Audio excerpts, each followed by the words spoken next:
Posting a video of the telescoping jack stand jigs. They're independent. You can move them around pretty much anywhere. You could set them up, or you put your tubing up and figure out what lines you want, what design. Roll tube back half cage, truggy back half, whatever you want to call it. They're telescoping. They'll have little T handles here. They tilt whichever way you want for multiple angles when figuring out your tube back half or tube chassis or whatever.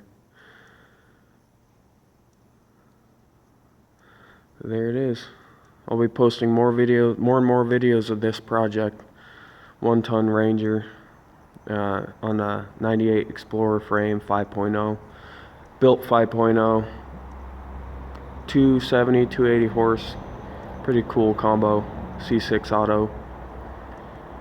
So 488 gears in the axles.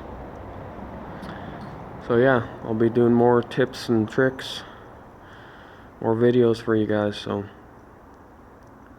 here it goes. Yeah, thank you.